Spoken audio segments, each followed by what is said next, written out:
Bonjour, bienvenue pour cette guidance pour laquelle je vais utiliser l'oracle des contrats d'âme de Stéphanie Abellan. Merci de passer quelques minutes en ma compagnie. Pensez à une personne qui accapare votre esprit en ce moment et ce, quelle que soit la nature du lien.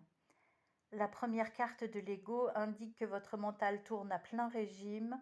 Vous ne semblez pas voir d'issue pour adopter un point de vue plus élevé face à cette autre âme. Il s'agit certainement d'une relation karmique, le besoin de reconnexion est bel et bien là. C'est quelqu'un qui compte ou en tout cas a beaucoup compté pour vous. Peut-être s'agit-il d'un ou d'une ex-partenaire, pour certains d'entre vous seulement. Quoi qu'il en soit, un besoin d'indépendance, de prendre l'air, se fait sentir intensément. Vous voilà tiraillé entre tout laisser tomber avec cette autre personne, ou au contraire, vous voulez miser le tout pour le tout afin que les choses s'arrangent entre vos deux cœurs meurtris, vos cœurs fatigués. Cette âme est dans votre parcours évolutif comme un enseignant et visiblement la leçon numéro un qui est très difficile à intégrer, c'est celle de s'aimer soi-même inconditionnellement avant d'espérer partager une idylle avec qui que ce soit d'autre.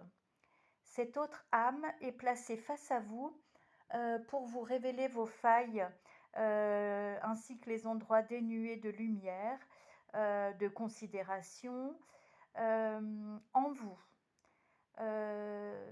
Cet être vient appuyer là où ça fait mal et à partir du moment où vous allez reconnaître honnêtement que vous n'aimez pas telle ou telle part de vous-même, pour X raisons, vous allez essayer de comprendre pourquoi, d'où vient ce comportement.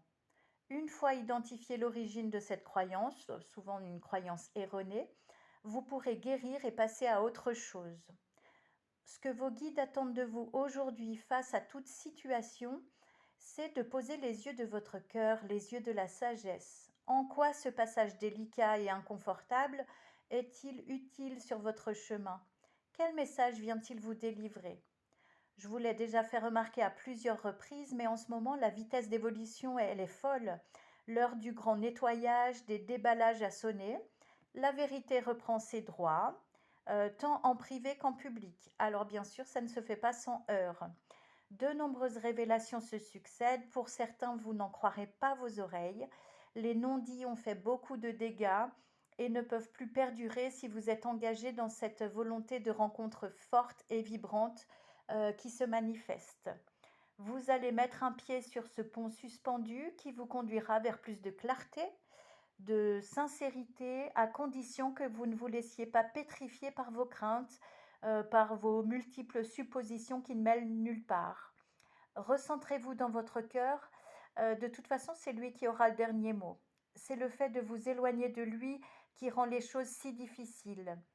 Regardez sur la dernière carte en bas à droite, cette lumière de l'autre côté de votre courage.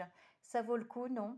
Alors, je vous souhaite une très belle journée et puis laissez bien infuser ces messages pour avoir des illuminations. Je vous embrasse et je vous dis à tout bientôt.